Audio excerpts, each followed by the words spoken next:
Good morning, student. Today we will discuss about the third tool of the biotechnology, that is the competent host. हमें competent host की बात करनी है यहाँ पे.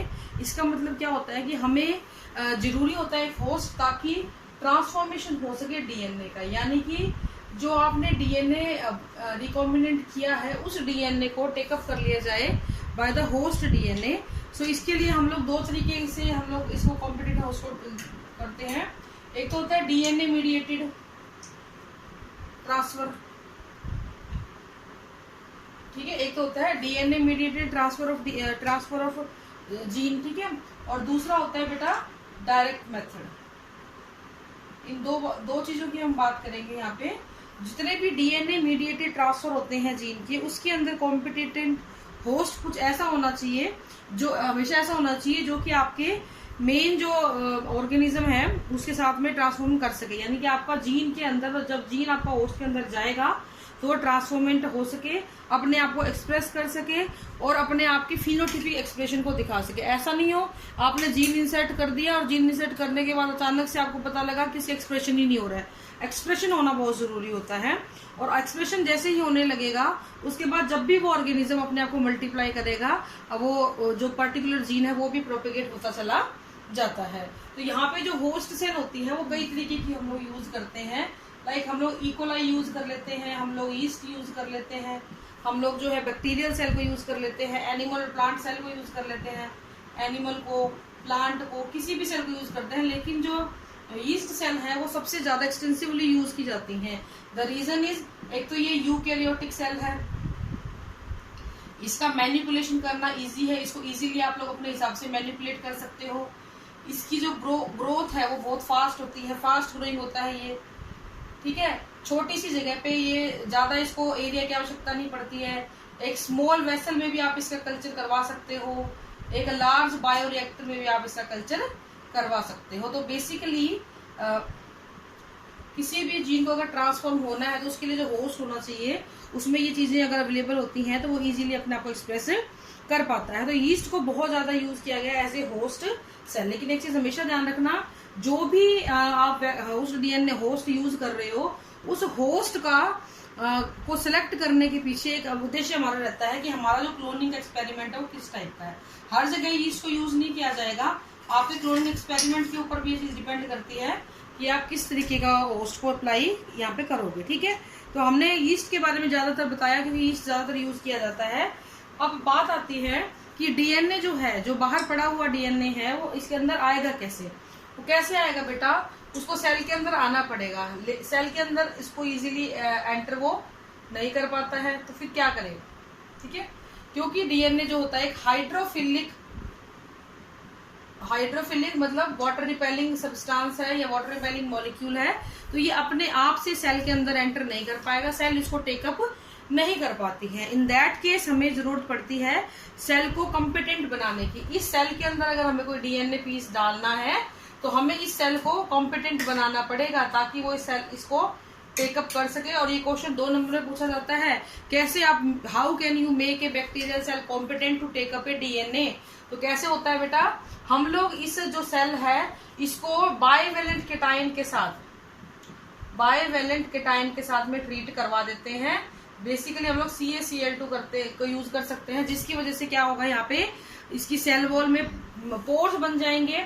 और ये पोर्स जो होते हैं ये क्या करते हैं, डीएनए की एंट्री को क्या करेंगे, बहुत ही इजी कर देंगे. और धीरे धीरे जैसे ही डीएनए टेकअप कर लिया जाएगा, ये पोर दोबारा से क्या हो जाते हैं, फिल कर दिए जाते, इनको भर दिया जाता है, ठीक है. अब दूसरी चीज आती है, अब अगर एक तरीका ये हो गया, दूसरा तरीका ये भी हो सकता है कि हम लोग क्या करें, सेल का हीट शॉक ट्रीटमेंट करें. इसमें क्या होता है, सेल को डीएनए के कॉन्टेक्ट में हम लोग रख देते हैं. अब इस सेल को हम लोग इन दोनों को हम लोग आइस के ऊपर रखेंगे. हम ऐसे सेल को क्या करेंगे, इंक्यूबेट करेंगे. किसके साथ में, पहले करेंगे आइस के साथ में इंक्यूबेट, और तुरंत ही इस सेल को हम लोग 42 डिग्री सेंटीग्रेड के हीट शॉक ट्रीटमेंट दे देंगे.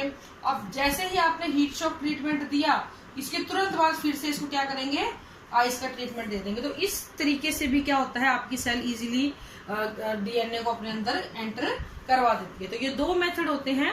We can use the bivalent cation to make the cell competent, या फिर ये हीट शॉक ट्रीटमेंट आप कर सकते हो, जिसमें आप जबरदस्ती सेल के अंदर डीएनए को एंटर करवा सकते हो। तो बर्फ गरम बर्फ, यानी ठंडा गरम और ठंडा, इस तरीके से आप भी इसको एंटर करवा सकते हो। ये तो हुए डीएनए मीडिएटेड, अगर ठीक है, अगर हमारे पास उस डीएनए को एंटर करवाना है। अब आते हैं बेटा डायरेक्ट मेथड, यानी कि वेक्टरलेस जीन ट्रांसफर बोलते हैं इसको। ऐसा जीन ट्रांसफर जिसमें हम वेक्टर को यूज ही नहीं करते हैं, वेक्टरलेस जीन ट्रांसफर। यहाँ पे हम डायरेक्ट जो आपका पीस ऑफ डीएनए है या डिजायर्ड पीस ऑफ डीएनए है, उसको डायरेक्टली सेल के अंदर एंटर करवाते हैं विदाउट यूजिंग द वेक्टर। इसके 4 मेथड हमारे सिलेबस के अंदर है। माइक्रो इंजेक्शन, इलेक्ट्रोपोरेशन,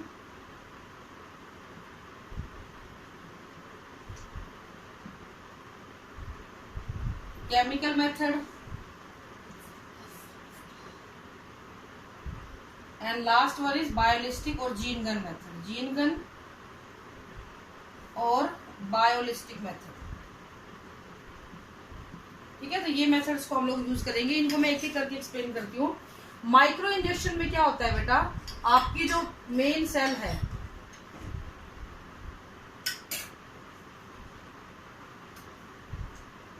आपकी जो मेन सेल है उसको आप लोग पीपेट के पास, ये आपकी सेल है, इसको पीपेट से, एक माइक्रो पीपेट से आपने उसको सक किया हुआ है। ये एक माइक्रो पीपेट है जिसके ऊपर आपने अपनी सेल को होल्ड किया हुआ है, ये आपकी होस्ट सेल है, ठीक है। इस होस्ट सेल के अंदर ये आपका न्यूक्लियस है, ये आपका साइटोप्लाज्म है, और एक माइक्रो इंजेक्शन डायरेक्टली आप नीडल के अंदर लेके इसके अंदर आप अपना फॉरेन डीएनए डाल सकते हो। तो यहाँ पे आपका होता है बेटा फॉरेन डीएनए। तो डायरेक्टली जैसे इंजेक्शन से दवाई अंदर कर दी ना, ऐसे फॉरेन डीएनए को इसके अंदर डाल के निडल के अंदर, और उस निडल को डायरेक्टली आपकी सेल के अंदर पंचर कर दिया जाता है, ठीक है। और उसके बाद क्या करते हैं, इजीली आप अपने जैसे इंजेक्शन को ऐसे प्रेस करके अंदर डाला जाता है, वैसे ही आप लोग इसको सेल को भी पंच कर देते हो, डायरेक्टली न्यूक्लियस के अंदर आप डीएनए को एंटर करवा देते हो। ज्यादातर oocytes के केस में, एग और एम्ब्रियो के केस में इस चीज को फॉलो किया जाता है।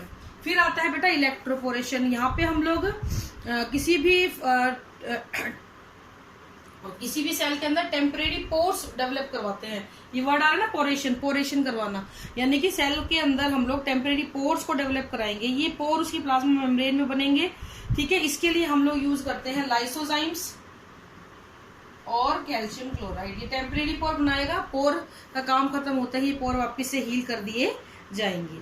फिर आता है बेटा आपका केमिकल मेथड। इसके लिए we are using PEG, polyethylene glycol. ये पॉलीइथाइलिन ग्लाइकोल क्या करता है, फॉरेन डीएनए की एंट्री को थोड़ा सा कन्वीनियंट करवा देता है, पॉलीइथाइलिन ग्लाइकोल। तो ये डीएनए की एंट्री को इजी करा देता है।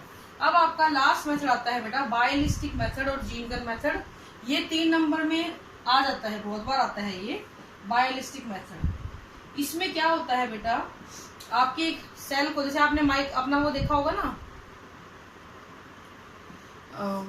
माइक्रोस्कोप, तो बिल्कुल उस तरीके की इसकी अरेंजमेंट होती है। कुछ इस तरीके से ये गन अरेंज की जाती है। आपके ये आपका सेल है, होस्ट सेल, जिसके अंदर आपने डीएनए डालना है, और यहाँ से बम्बार्टमेंट करी जाएगी टंगस्टन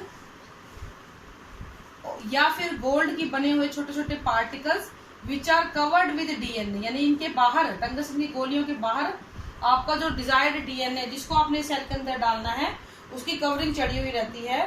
तो यहाँ पे हम लोग क्या करते हैं, डायरेक्टली एक प्रेशर के साथ पंच करते हैं, ताकि वो पार्टिकल डायरेक्टली इसके अंदर अपना डीएनए छोड़ सके, और उसके बाद टंगस्टन पार्टिकल को सकअप किया जा सकता है। इसमें हम लोग ये ध्यान रखना, ये कई बार 1 नंबर में पूछ लेते हैं, कौन सी मेटल की आप लोग यूज करते हो,